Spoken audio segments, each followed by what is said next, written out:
Il est 6h19, on parle bande dessinée. Avec vous, Mathieu Van der Straten, vous signez des articles sur age-bd.com. Tanis, c'est tout nouveau. Oui. Une nouvelle histoire de nouveaux personnages. Exactement, c'est le premier tome d'une nouvelle série.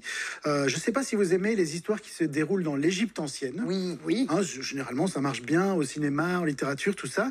Et alors, cette nouvelle série qui s'appelle Tanis, elle devrait vous plaire parce que elle est apparue dans le journal Spirou il y a quelques semaines. Et elle est signée par un couple de scénaristes, ce qui n'est pas si fréquent, hein, un couple de scénaristes qui signe une bande dessinée, Valérie Mangin et Denis Bajram. Et c'est pas du tout des néophytes, puisque elle avait déjà imaginé un Alix, vous vous souvenez, Alix, Oui. Alix vieillissant, dans une série qui s'appelait Alix Sénator, où il a 50 ans. Ouais. Et lui, Denis Bajram, il avait participé à la nouvelle version de Goldorak. Donc, ils s'y connaissent pour raconter des histoires. Et comme ils le disent eux-mêmes, Tanis, donc leur nouvelle série, c'est ce qu'on appelle de l'antique fantasy. Oui. Donc, c'est quelque part... Fantasy, mais... Voilà, c'est de l'antiquité, mais un peu revisité. Donc, c'est un univers d'aventure qui mélange des éléments de l'imaginaire antique avec de la science-fiction magique. Vous nous faites le pitch. Tanis, j'imagine que c'est cette belle jeune fille. Oui, non? exactement. Donc, Tanis, c'est une jeune fille qui vit au bord du Nil il y a environ 10 000 ans, à une époque où cet endroit ne s'appelait pas encore Égypte, d'ailleurs. Et elle est la seule survivante d'un raid mené par les cruels Arianas.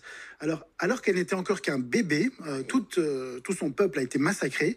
Et elle a été recueillie par un gars qui s'appelle l'Ancien, qui est le chaman du village. Mais là, maintenant, on est 18 ans plus tard.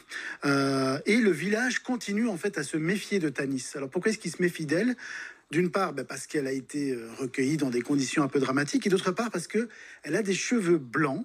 Et du coup, les habitants du village, ils sont un peu superstitieux. Et il n'est pas permis de la toucher afin de ne pas provoquer la colère des dieux. Donc du coup, elle se sent quand même un peu seule. Mais malgré tout, ça reste avant tout une grande ado. Elle ne se soucie pas beaucoup des interdits. Et donc, malgré les mises en garde, elle entre avec son amie Sépi dans la pyramide à côté du village, qui est aussi le tombeau du dieu Osiris. Et là, ils vont trouver le casque d'Osiris. Et Sépi, donc son amie, va le mettre sur sa tête. Et ça va changer tout son destin et celui de toute la région. Je ne vous en dis pas plus. Non, super pitch et puis Et les planches superbe dessin ici. Les planches, c'est très moderne en fait dans la conception. On voit évidemment les 3 pyramides ici. C'est ce qui vous a plu? C'est cette mise en scène spectaculaire? C'est vraiment le côté visuel qui m'a plu parce que c'est très spectaculaire. C'est vraiment une BD qui se lit comme ou qui se regarde même comme un film hollywoodien à gros budget. C'est de la pure aventure avec des images très impressionnantes signées par le dessinateur Stéphane Perger, dont on sent en fait qu'il a beaucoup travaillé dans le comics, c'est ça ce côté spectaculaire. Et donc avec cette nouvelle série, les auteurs ils ont voulu signer un récit de fiction fantastique dans lequel ils mélangent des objets historiquement appropriés. Il y a d'ailleurs des pages explicatives sur les pyramides et sur l'Égypte ancienne à la fin de l'album, avec des éléments beaucoup plus fantaisistes sortis de leur imagination. Donc par exemple pour le casque d'Osiris, ce fameux casque d'Osiris qui joue un grand rôle dans la BD, le dessinateur il précise qu'il s'est à la fois inspiré de sculptures égyptiennes, donc de choses réelles, et de son amour des souvenirs de dessins animés, Ulysse 31, les mystérieuses cités d'or. Donc, vous voyez, tout ça, ça la nourrit. Et on sent que tout ça a nourri les auteurs. Et ça nous a nourri aussi. Regardez, ça, c'est les explications bien précises par rapport aux pyramides, aux différentes pyramides égyptiennes. C'est pour qui, cette bande dessinée? C'est aussi pour les ados, pour les plus jeunes ou pas? Alors, justement, c'est là peut-être le petit bémol par rapport à cette série, c'est que pour moi, c'est pas tout à fait clair à qui ça s'adresse. Donc, parce que c'est sans doute un peu sombre, un peu violent pour un public très jeune.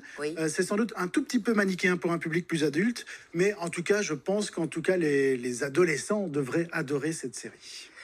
Un album à remporter, j'essaie de vous montrer, mais ça marche pas parce que c'est trop blanc. Alors, vous voyez, on voit rien. Tanis, magnifique exemplaire. Les tombeaux d'Atlantis aux éditions Dupuis. Un album à remporter là tout de suite par SMS au 6003. Démarrez votre message par Tanis, c'est facile. 5 lettres. Tanis, nom, prénom, coordonnée complète, adresse mail, le tout au 6003. 75 cents par message envoyé. Bonne chance. On parlait des fesses de Bardot tout à l'heure.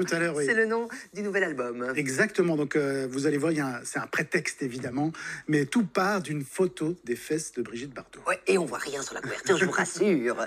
Ce sera tout à l'heure. Et puis le monde de la beauté, ce sera avec vous, Val. Mais d'abord, la météo, le mobile info, c'est avec vous, Mélanie Pousseur, ce matin. Mélanie, des températures négatives, mais bonne nouvelle pour tout à l'heure.